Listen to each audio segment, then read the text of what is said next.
खुदावन मसीह यीशु में, मेरे अजीजों में, प्रभु यीशु मसीह के जिंदा और मधुर नाम में आप सबको सलाम अर्ज करता हूँ और आज की आराधना में आपका स्वागत करता हूँ।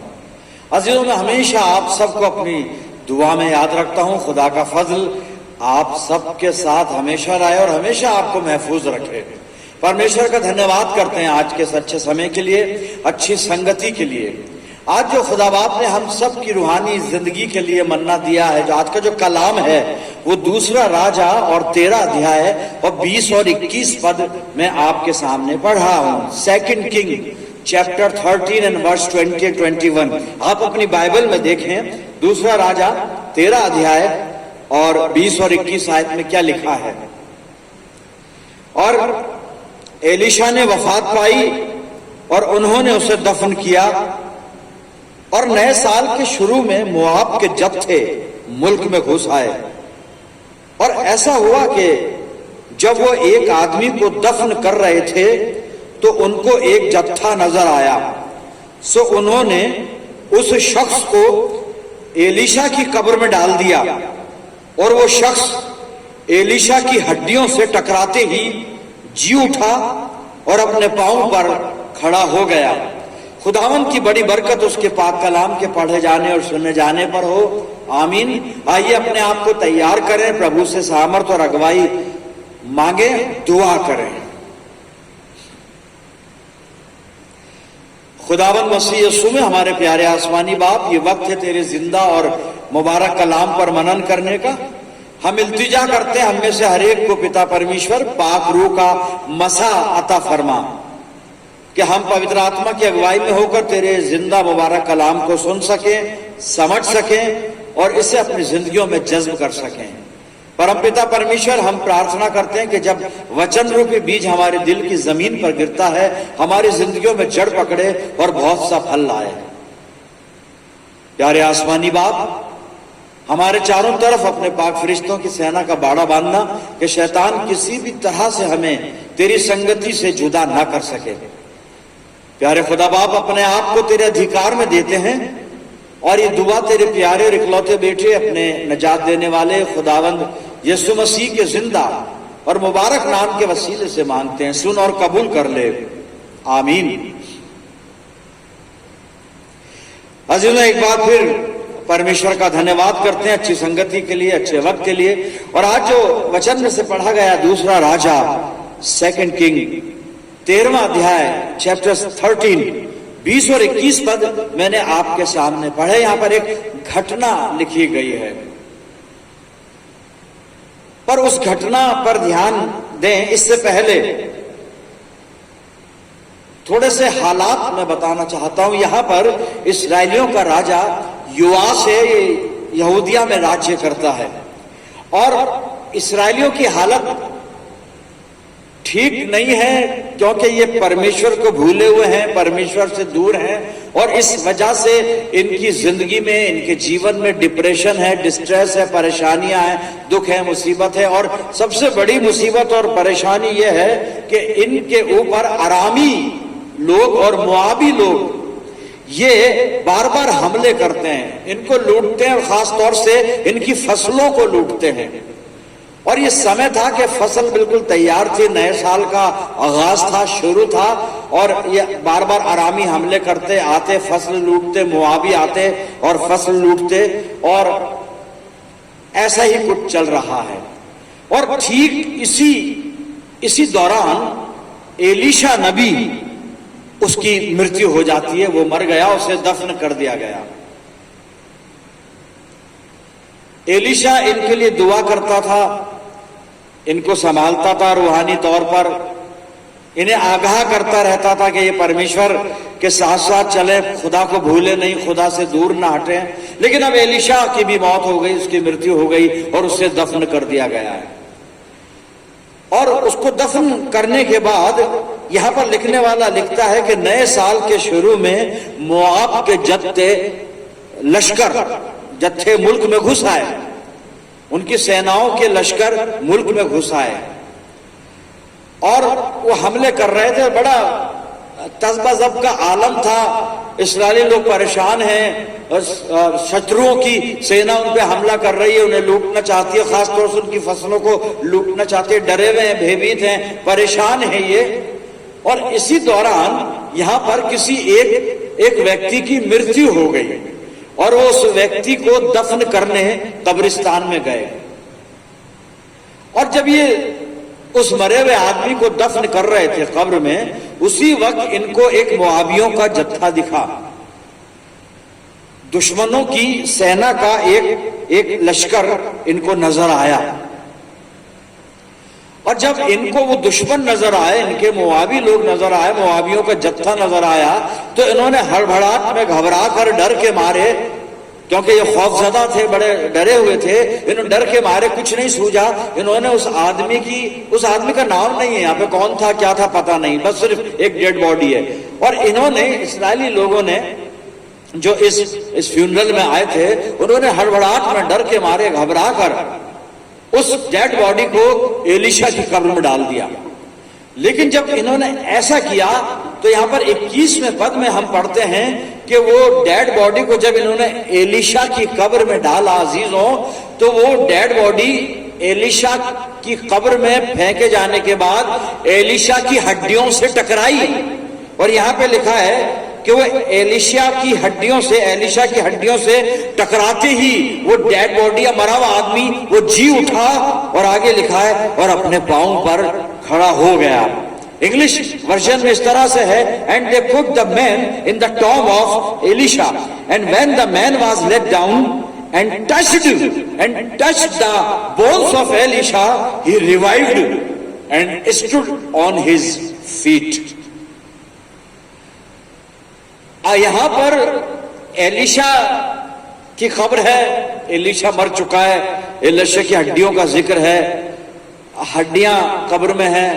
ऐसा लगता है कि एलीशा को भी मरे हुए काफी टाइम हो चुका है, क्योंकि वहां हड्डियों का जिक्र है। अब हड्डियां हैं वहां पर, सिर्फ ये वक्त कुछ गुजर गया, कुछ वक्फा पता नहीं कितना, लेकिन वहां एलीशा की हड्डियां हैं। एलीशा ने अपने जीते जी 14 मौजज़े किए, लेकिन मरने के बाद भी एक मौजज़ा एलीशा ने और किया, 15वां। और मौजज़ा ये है, वो एलीशा ने क्या, उसकी हड्डियों ने किया, क्योंकि एलीशा की हड्डियों में भी इतनी सामर्थ है कि वो मरा हुआ व्यक्ति जब एलीशा की कब्र में डाला गया, फेंका गया, ऊपर से उन्होंने छोड़ दिया होगा, रखा नहीं होगा, क्योंकि घबराए हुए थे।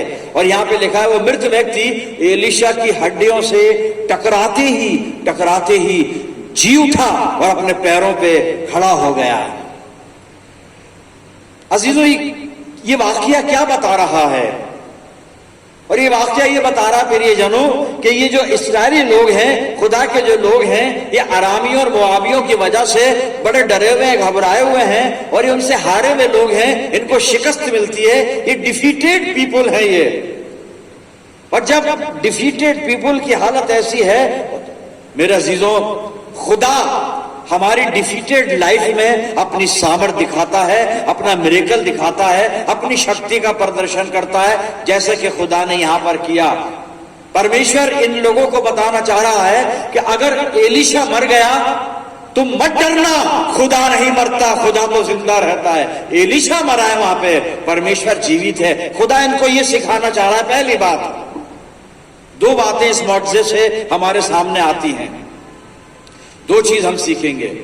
खुदा बाप ये सिखा रहा है कि अगर एलीशा तुम्हारा नबी बहुत अच्छा नबी था, महान नबी था, इसमें कोई शक नहीं, परमेश्वर का जन था, हो सकता है कि शायद उसकी मौत से भी इन लोगों को थोड़ा सदमा पहुंचा हो कि एक व्यक्ति था हमारे साथ, इतना बड़ा नबी, जो हमारे लिए दुआएं करता था, हमारी हर तरह से खबर रखता था, खबरगिरी करता था, हमें संभालता था और हमें मोरल सपोर्ट देता था, हमें दुश्मनों से बचाने की शक्ति रखता था प्रार्थना के द्वारा। वो भी नहीं है। शायद ये बिल्कुल अपने आप को डिफीटेड, हारा हुआ महसूस कर रहे हैं। और तब खुदा ने इनके सामने मुआवजा किया कि मैं खुदा, तुम्हारा खुदा हूं, तुम्हारा नबी मरा है, मैं नहीं मरा हूं, मैं जिंदा खुदा हूं और हमेशा तुम्हें संभालूंगा। खुदा मेरी और आपकी जिंदगी में अजीजों यही काम करता है। जब हम डिफीटेड होते हैं, जब डिस्ट्रेस होते हैं, परेशान होते हैं, दुख में होते हैं, तो खुदा हमें ये रियलाइज करवाना चाहता है, हमें बताना चाहता है कि मैं तुम्हारा खुदा, मैं हमेशा जिंदा हूं, तुम्हारे साथ हूं और हमेशा मैं तुम्हारी मदद करने को अवेलेबल हूं। मेरे अजीजों, मैं और आप अपने परमेश्वर पर कितना विश्वास रखते हैं ऐसे समय में जब कई बार हम डिस्ट्रेस होते हैं, परेशान होते हैं, दुखी होते हैं। हम कितना ईमान रखते हैं अपने परमेश्वर पर? और कई बार हमारे बहुत अच्छे रिसोर्सेज होते हैं, वो भी चले जाते हैं हमसे दूर। जैसे यहाँ इस्राएलियों का एक अच्छा नबी, अब उसकी मृत्यु हो गई, अब इनके पास नबी भी नहीं है। इसलिए ये शत्रुओं से तो डरे हुए ही हैं, उनसे तो हारे हुए ही हैं, लेकिन हालात से भी हारे हुए हैं ये। पर परमेश्वर ने इनको यहाँ पर एक मिरेकल, एक मौजज़ा दिखाया। और मौजज़ा यही है कि खुदा हमारी डिफीटेड लाइफ में भी अपनी सामर्थ्य के काम करता है, हमें संभालता है, हमारी चिंता करता है, क्योंकि हमारा पिता परमेश्वर आसमानी बाप है मेरे अजीज। लेकिन परमेश्वर अपनी सामर्थ्य तब हमें दिखाएगा, उसकी सामर्थ्य तब नजर आएगी, ये मौजज़ा हमारे जीवन में तब होगा, हमारे जीवन में बहाली तब आएगी, हम अपनी डिफीटेड लाइफ से बाहर तब आएंगे, डिस्ट्रेस हालात से बाहर तब आएंगे, तब हम ऐसा करें जो यहाँ घटना में हुआ है। और घटना में ये हुआ है कि वह बाइबल बता रही है 21वें पद में, दूसरा राजा 13 अध्याय 21वें पद में, कि वो मरा हुआ आदमी एलीशा की हड्डियों से टकराते ही जी उठा। मेरे अजीजों, अगर परमेश्वर की सामर्थ्य देखनी है, उसका काम देखना है, हमें परमेश्वर को छूना पड़ेगा, उससे टकराना लिखा है ना, लेकिन इंग्लिश वर्जन में touch, that is good word, touch, छूना पड़ेगा, टच करना पड़ेगा परमेश्वर को, तब हमारी डिफीट दूर हो जाएगी, हमारा खौफ, हमारा भय दूर हो जाएगा। टच करने की जरूरत है। वहां पे लिखा है कि जब बोन्स, उस मुर्दे को रखा, and touch the bones of Elisha, he revived and stood on his feet. Touch करना है, टच होना जरूरी है। अगर खुदा को हम टच करेंगे तभी उसकी सामर्थ्य हमारे जीवन में काम करेगी। हम उससे दूर रहकर कुछ नहीं कर सकते मेरे अजीजों। और यही मेरा और आपका यीशु मसीह भी कहता है यूहन्ना 15 में, मुझसे अलग होकर तुम कुछ भी नहीं कर सकते। खुदा बाप को टच कर लीजिए, यीशु मसीह को टच कर लीजिए, एक ही बात है। यीशु मसीह कहता है फिलिप्पुस, जिसने मुझे देखा उसने बाप को देखा, यानी जिसने यीशु को छुआ उसने खुदा को छुआ। छू लीजिए, टच करने का प्रयास कीजिए। पौलुस अपनी गवाही दे रहा है प्रेरितों के कार्य और 26 अध्याय में, अग्रिप्पा राजा के सामने गवाही दे रहा है कि कैसे दमिश्क की राह पर उसने यीशु मसीह से भेंट की, प्रभु यीशु मसीह उसको मिला, बातचीत हुई सारी। खुदावंद मसीह ने कहा भी, शाऊल मुझे क्यों सताता है? उसने पूछा तू कौन है जिसे मैं सताता हूं? उसने कहा मैं यीशु हूं जिसे तू सताता है। लेकिन उसके बाद खुदावंद मसीह यीशु कहता कि ठीक है, लेकिन अब मैं तुझे असाइन करता हूं कि तू मेरे नाम के लिए बहुतों के सामने गवाही का कारण बनेगा, वसीला ठहरेगा।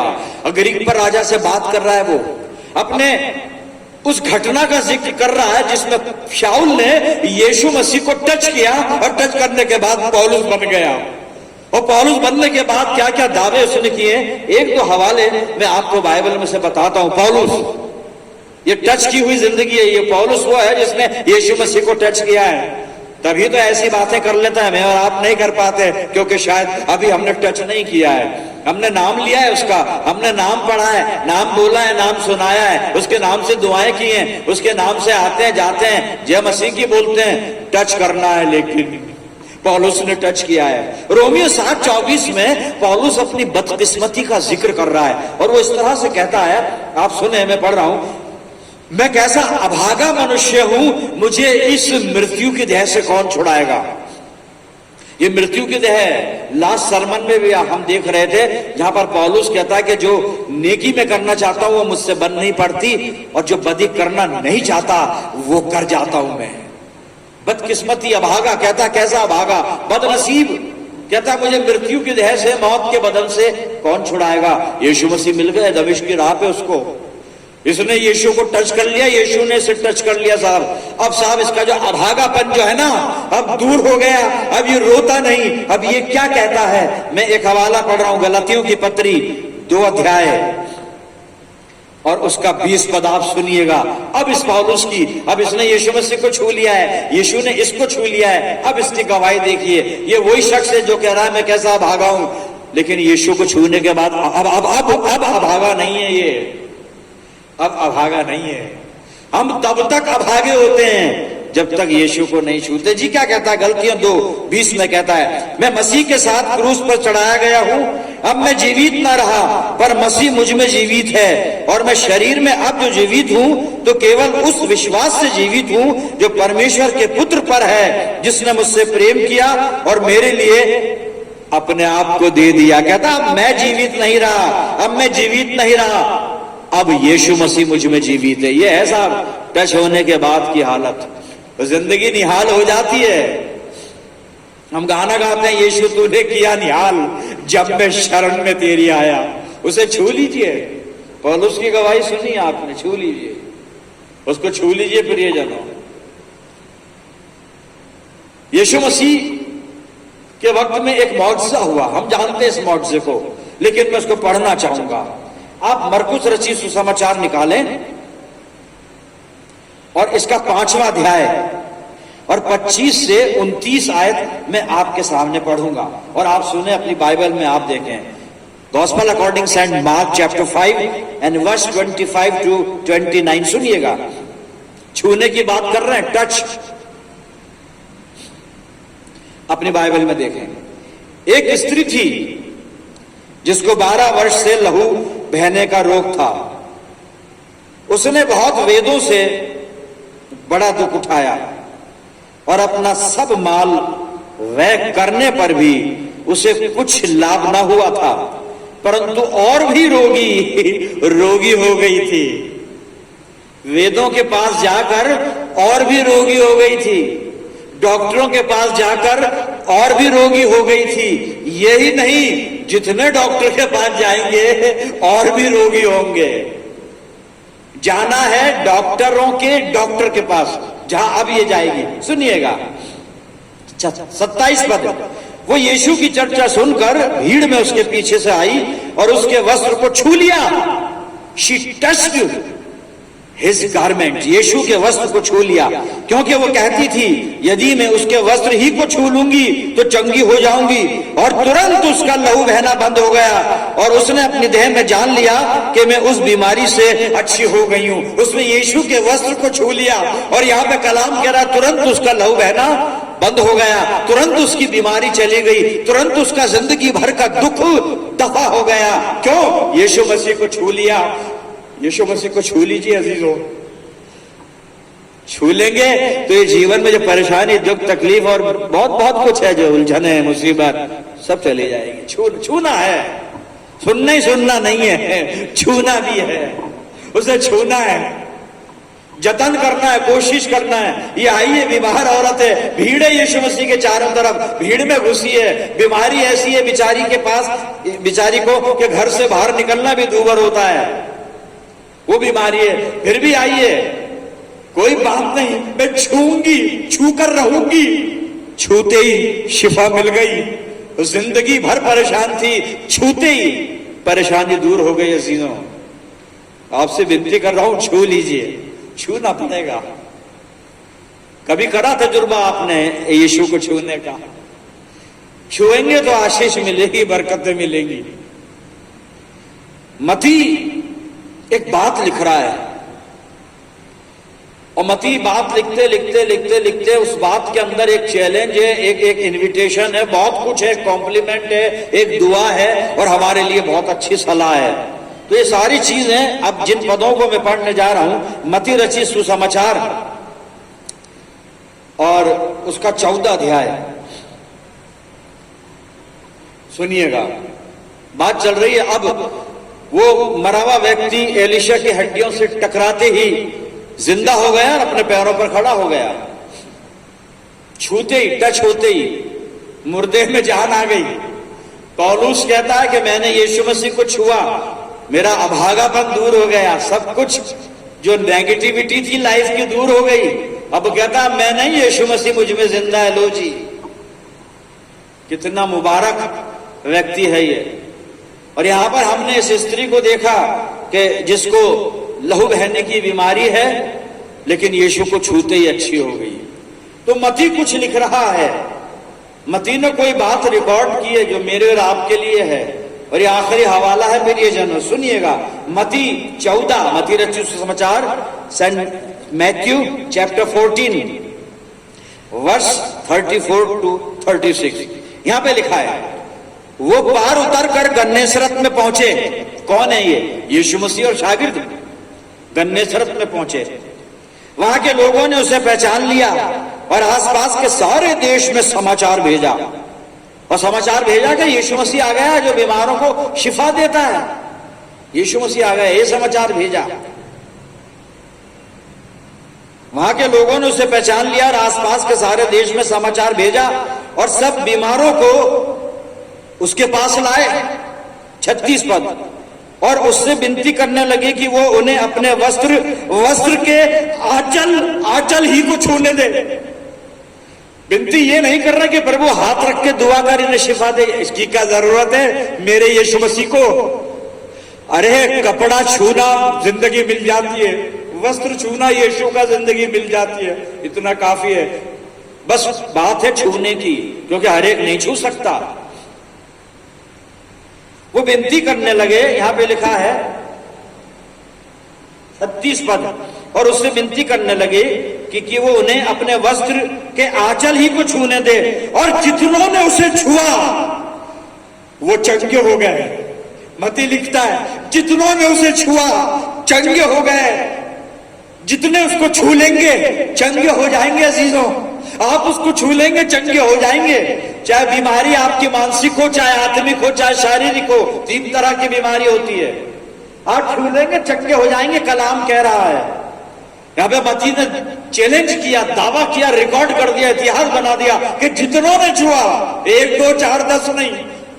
ऐसा नहीं कि आधे अच्छे हो गए आधे नहीं हुए, क्या हुआ साहब? नहीं, जितनों ने छुआ, अभी भी जितने उसको छू लेंगे चंगे हो जाएंगे। अजीजों, कोई तकलीफ, कोई परेशानी, मानसिक रोग, शारीरिक रोग या फिर आत्मिक रोग, यही तो 3 रोग होते हैं बस, इसके अलावा कोई रोग नहीं है। ये 3 रोगों में कई रोग होते हैं। छू लीजिए, मती कह रहा है जितनों ने छुआ चंगे हो गए। आज भी जितने छू रहे चंगे हो गए, आज जितने छुएंगे चंगे होके जाएंगे इस आराधना से। अजीजों, कोई सी भी बीमारी, मानसिक, शारीरिक, आत्मिक, चंगे होंगे। छू लीजिए, touch Jesus Christ, touch Jesus Christ, छू लीजिए उसको। मेरी प्रार्थना है आप सब छू कर जाएं और हर तरह से चंगे होकर और आशीषें लेकर जाएं। प्रभु आपको आशीष दे। आइए प्रार्थना करें। खुदावंद मसीह यीशु में प्यारे आसमानी बाप, धन्यवाद करते हैं पिता आज के वचन के लिए जो तूने हमें प्रदान किया है। परमपिता परमेश्वर, होने दे ये कलाम हमारी जिंदगियों में जड़ पकड़े। दुआ करते हैं प्यारे खुदावंद, हमें आत्मा की ऐसी अगुवाई सामर्थ दे, अपने प्रभु यीशु मसीह को छू ले खुदा बाप हम, ताकि जिंदगी के सारे बोझ, सारी परेशानी, सारी तकलीफें, सारी मुसीबतें, सारे गम, इन सब से हमें रिहाई मिल जाए। आसमानी बाप, मैं दुआ करता हूं जितने लोग दुआ में मेरे साथ हैं, प्रभु जी इन सब पर तेरी शफकत, रहमत और बरकत का साया हमेशा बना रहे, और हम में से हर एक प्रभु यीशु को छूने पाए पिता परमेश्वर, ताकि हमारी जिंदगियों में आनंद और आशीष आ जाए। परम पिता परमेश्वर, हमारी अगुवाई कर और पवित्र आत्मा के द्वारा हमें सिखा। अपनी जिंदगियों को तेरे इख्तियार में देते हैं दयालु पिता परमेश्वर, और हम सब मिलकर पूरे आलम के लिए दुआए खैर मांगते हैं। खुदा बाप, अपनी जिंदगियों को तेरे सुपुर्द करते हैं। आने वाले हर लम्हे में हमारी अगुवाई करना, और ये सब कुछ तुझे सौंपते हुए अपने आप को तेरे चरणों पे रखते हैं पिता परमेश्वर। और ये दुआ तेरे प्यारे इकलौते बेटे अपने उद्धार करता खुदावंद यीशु मसीह के जिंदा और मुबारक नाम के वसीले से मांगते हैं, सुन और कबूल कर ले, आमीन। अब हमारे प्रभु यीशु मसीह का अनुग्रह, पिता परमेश्वर का प्रेम, पवित्र आत्मा की सहभागिता हम में से हर एक के साथ, समस्त विश्वासियों के साथ, हमारी सब मंडलियों के साथ अब से लेकर हमेशा तक होती रहे, आमीन।